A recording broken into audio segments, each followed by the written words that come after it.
Hello everyone, सो आज है हमारी प्रोफेशनल मेकअप क्लासेस की last class and I am so excited कि अभी तक मैंने आप लोगों को काफ़ी कुछ समझा दिया है और बहुत सारी चीज़ें आप लोगों को समझ आ चुकी होंगी होपफुली।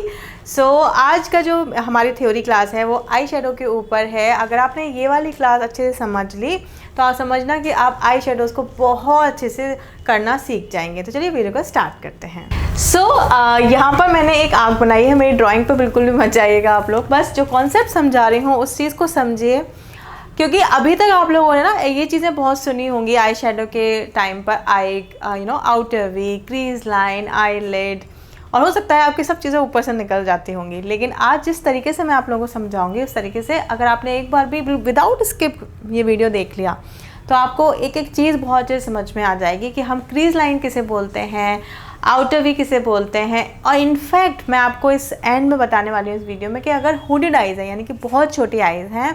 हुडेड आइज़ का मतलब देखो, आपने ऐसा तो देखा ही होगा कि किसी की आपको ऐसे आंखें बड़ी दिखती होंगी, किसी की आंखें आपको अंदर की तरफ धसी हुई दिखती होंगी, किसी की आंखें आपको उभरी हुई दिखती होंगी। सो मेकअप आर्टिस्ट का क्या काम होता है? मेकअप आर्टिस्ट का मेरे हिसाब से ये काम होना चाहिए कि उनके जितने भी फ्लॉज हैं स्किन पर या फिर फीचर्स पर, वो हम अगर करेक्ट कर देते हैं तो बहुत अच्छा मेकअप हो जाता है।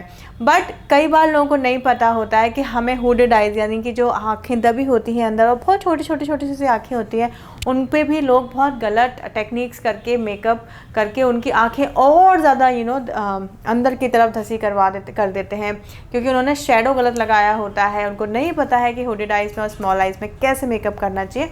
तो इस वाले वीडियो में एंड में बताऊंगी। लेकिन उससे पहले कॉन्सेप्ट समझा रही थी मैं आप लोगों को कि मैंने यहाँ पर, अगर आप देख रहे होगे आपके बोर्ड पे, कि मैंने आप लोगों के लिए एक छोटी सी आइज़ बनाई हैं। उसमें मैं सबसे पहले आपको समझा रही हूँ कि जब भी हम आई शेडो अप्लाई करना स्टार्ट करते हैं तो कहाँ से स्टार्ट करते हैं।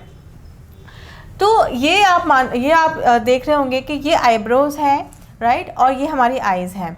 सो ये जो मैंने डॉट्स बनाए हुए हैं इनको हम क्रीज लाइन बोलते हैं। अभी मैं आप लोगों को फिर से याद दिला दूँ ये चीज़ कि मैं प्रैक्टिकल क्लास भी लेकर आऊँगी, तब आपको और ज़्यादा अच्छे से समझ में आएगा। लेकिन ये जो थ्योरी है ये इसलिए समझा रही हूँ कि जिससे कि आप लोग इस आई शेडो जब भी आप सीखेंगे ना, बाद में जब मैं आपको प्रैक्टिकली कराऊँगी तो आपको ये टर्मिनोलॉजीज़ होंगी जैसे कि क्रीज लाइन वगैरह, ये समझ आएंगी। अच्छा कि मैम ये बोल रहे हैं तो क्रीज लाइन इसको बोलते हैं, राइट। तो मैं अपनी आँख पे भी दिखा देती हूँ। जब हम आँखें बंद करते हैं तो एक लाइन बनती है। जब आप ये आँख बंद करेंगे फिर आप ओपन करेंगे तो एक हमारे आँखों के ना एक इधर लाइन बनती है, तो इसको हम क्या बोलते हैं? Crease line. अब ये जो मैं ब्रश पकड़े हूँ इतनी देर से आप लोगों के लिए, ये है सबसे पहला ब्रश जो मैंने आप लोगों को लास्ट क्लास में समझाया था कि आप लोगों को आई शेडो ब्लेंडिंग ब्रश की ज़रूरत पड़ेगी, small and big. This is one big वाला। तो सबसे पहले आपको ये बड़े वाले ब्रश की ज़रूरत पड़ती है एंड आप इसको स्टार्ट करते हैं आउटर से, यानी कि यहाँ से। कभी भी आप आई शेडो अप्लाई करेंगे, कभी भी आपको अंदर से स्टार्ट नहीं करना है, आपको हमेशा बाहर से स्टार्ट करना है। और जहाँ आपकी क्लाइंट की आंखें ओपन हो रही हैं और एक लाइन हमेशा हर किसी की आंख में आपको दिखेगी, वहाँ से स्टार्ट करेंगे आप। आउटर से इनर की तरफ जाएगा, आउटर से इनर की तरफ जाएगा। एक और चीज़ जो मैं आप लोगों को यहाँ पे बताऊँगी, जो भी कलर आप अप्लाई करने वाले हैं, जैसा भी आप चाहते हैं कि हमें ये वाला कलर देना है अपने क्लाइंट को या अपने ऊपर ऐसा वाला कलर करना है, आई शेडो अप्लाई करना है, हमेशा लाइट कलर से स्टार्ट करना है। कभी भी डार्क कलर पे स्विच नहीं करना है, हमेशा लाइट कलर से स्टार्ट करेंगे एंड धीरे धीरे धीरे धीरे आप उसको बिल्ड करेंगे कलर को। तो यहाँ पे हम समझ रहे थे कि ये जो है ये हमारी क्रीज लाइन होती है। सबसे पहले आप ये वाला ब्रश उठाएंगे, blending brush, and then light shade लेंगे, टैप करेंगे अपने, क्योंकि हमेशा याद रखें कि जब भी हम ब्रश यूज़ करते हैं आई शेडोज़ में तो बहुत ज़्यादा आई शेडो का कलर आ जाता है। हमेशा टैप करना है एंड देन आपको स्टार्ट करना है आउटर वी से एंड इनर वी तक जाएगा। एंड ये जो लाइट शेड है ये आपको बिल्कुल 1 से 2 बार ही अप्लाई करना है एंड देन उसको छोड़ देंगे।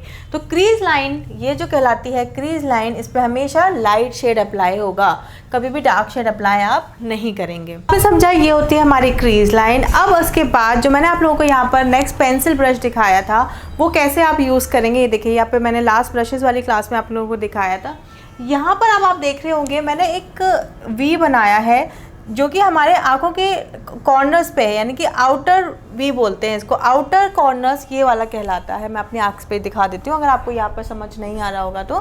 जैसे कि ये मैंने आपको बताया, ये हमारी क्रीज लाइन हो गई एंड बिल्कुल आँख जहाँ पे हमारी एंड होती है उसका थोड़ा सा हिस्सा जो होता है हम उसको आउटर वी बोलते हैं, इतना वाला हिस्सा, ये देख सकते हैं आप, इसको आप बोलते हैं आउटर वी। अब इस आउटर वी पे डार्क शेड अप्लाई होता है।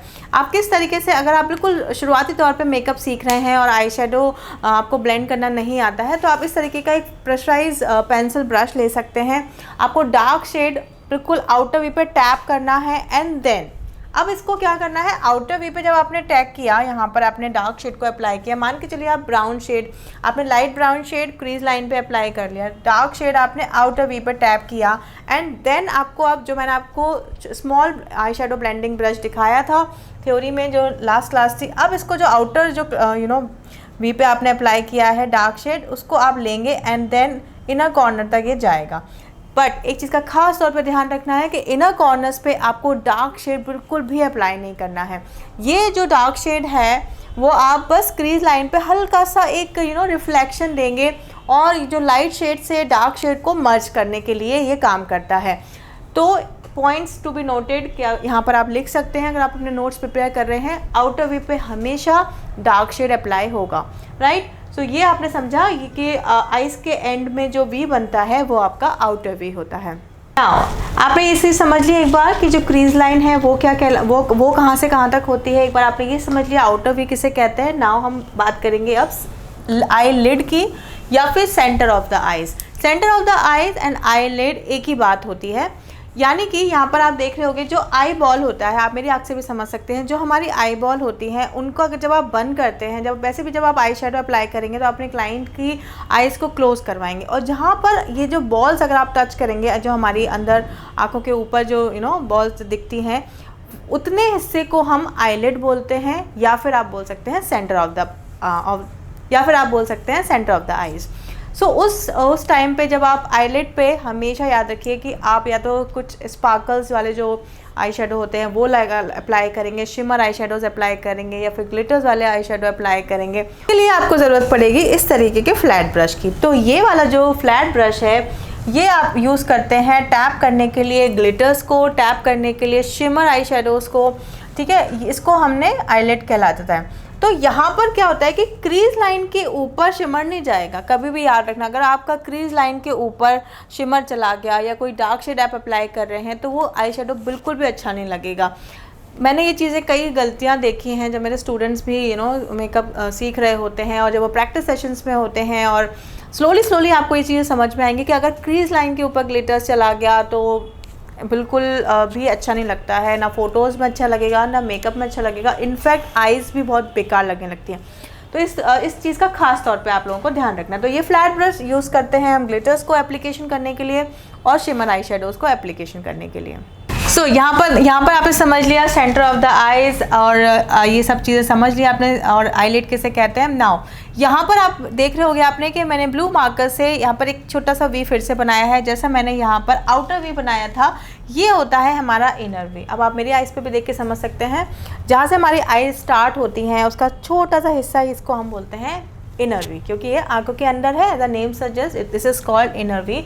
अब इस इनर वी में आपको क्या करना है, आपको ना तो आप शिमर्स वाले ग्लिटर्स लगाएंगे, ना आप जो लूज़ ग्लिटर्स लगाने वो भी नहीं लगाएंगे। यहाँ पर हम बेसिकली आइज़ पर हल्का सा हाइलाइटर अप्लाई करते हैं। ख़ास तौर पे याद रखना, जो मैंने आपको वीडियो के स्टार्टिंग में बोला था, अगर किसी की छोटी आइज़ हैं, हुडेड आइज़ हैं, कभी भी आप डार्क शेड अप्लाई नहीं करेंगे इनर वी पे। अगर आपने ऐसा कर दिया तो उनकी आइज़ और ज़्यादा छोटी और ज़्यादा अंदर धसी हुई लगने लगेंगी। तो इस चीज़ का खास तौर पर ध्यान रखना है कि इनर वी, अगर आपकी आपके क्लाइंट की आइज़ बड़ी हैं तो चलो थोड़ा बहुत चल जाता है कि अगर आपका शिमर इनर वी तक पहुंच गया तो भी ठीक है, क्योंकि उनके फीचर्स ही अच्छे हैं। लेकिन अब फ्लॉ ही यहाँ पर है कि आपके क्लाइंट की आइज़ हुडेड हैं और आपने डार्क शेड अप्लाई कर दिया तो उनका वहीं के वहीं आई मेकअप बहुत ख़राब हो जाएगा। तो बेसिकली हम जब इनर वी पे लाइट शेड अप्लाई करते हैं या फिर हम जो मैंने हाइलाइटर्स आपको क्लासेस में दिखाया था, सिल्वर हाइलाइटर या गोल्डन हाइलाइटर, ऐसा करने से हमारी आइज़ और ज़्यादा खुली हुई दिखती हैं, उभरी हुई दिखती हैं। तो हमेशा याद रखना है कि इनर वी पे आपको हाइलाइटर अप्लाई करना है थोड़ा सा, और शिमर और ग्लिटर्स को या फिर डार्क शेड्स को बिल्कुल भी टच नहीं करना है। आप यहाँ पर देख रहे होंगे मैंने आईब्रोज़ के नीचे एक डार्क अप्लाई किया है। ये मैं आप लोगों को ये बताना चाहती हूँ कि ये चीज़ होती है हमारी ब्रो बोन। अब मैं आपको अपनी आइज़ पे दिखाती हूँ। यहाँ पर हमारे बोन होती है, इसको हम ब्रो बोन बोलते हैं, और यहाँ पर हमें एक छोटे से फ्लैट ब्रश की हेल्प से हम यहाँ पर हाईलाइट करते हैं। आपने एक बार आई शेडो अप्लाई कर लिया, यहाँ पे इनर वी पे मैंने आपको समझा दिया, आउटर वी पे आपने सारा आई मेकअप कंप्लीट कर लिया। उसके बाद आपको ब्रो बोन पे आपको सिल्वर या गोल्डन जैसी भी आपको हाइलाइटर अप्लाई करना है, हाइलाइटर अप्लाई करिए। अब ऐसा क्यों करते हैं? ऐसा हम इसलिए करते हैं क्योंकि हमारी आइज़ इनहेंस दिखती हैं। तो अगर आपकी क्लाइंट की आइज़ हुडिड हैं, बड़ी हैं, छोटी हैं, किसी भी टाइप की आइज़ हैं, तो ये कुछ टेक्निकल चीज़ें हैं कि ब्रो बोन पे आपको हाईलाइट करना है, इनर वी पे आपको हाईलाइट करना है। ये आप हर किसी की आइज़ पे देते ही देते हैं, स्टैंडर्ड तरीका है ये। अगेन आप देख रहे होंगे कि मैंने यहाँ पर जस्ट ब्लैक जो आपको लाइन दिख रही है आइज़ की, उसके नीचे मैंने एक ब्लू से डॉट डॉट बनाया है, और इसको हम बोलते हैं लोअर लैश लाइन। अब इस पर यहाँ पे हम क्या करते हैं, लोअर लैश लाइन्स पे आप जो अगर आपने वाटर लाइन क्या होता है, जहाँ पे हम काजल अप्लाई करते हैं। वाटर लाइन पे अगर आपने काजल अप्लाई किया हुआ है, या फिर आपने कोई वाइट काजल या ब्लैक काजल, जो भी आपकी इच्छा है आपने वो अप्लाई किया, उसके बाद आप स्मर्ज करते हैं या तो ब्लैक काजल को ही या फिर आप ब्राउन आई शेडो से। तो वो हम कहाँ करते हैं? वो हम लोअर लैश लाइन पे करते हैं। तो ये चीज़ होती है हमारी लोअर लैश लाइन। इसके लिए आपको एंगुलर ब्रश की ज़रूरत पड़ती है, जो मैंने आप लोगों को बताया था लास्ट वीडियो में कि हमें एक एंगुलर ब्रश की ज़रूरत पड़ती है। तो जब आप ब्राउन आई शेडो अप्लाई करते हैं या फिर काजल को ही अगर आपको स्मर्ज करना है, तो आप लोअर लैश लाइन पे कुछ इस तरीके से स्मर्ज कर सकते हैं। तो this is called lower lash line. और एक सिंपल सी चीज़ और बता देती हूँ यहाँ पर, इसके बाद आपको पूरा कॉन्सेप्ट समझ में आ जाएगा कि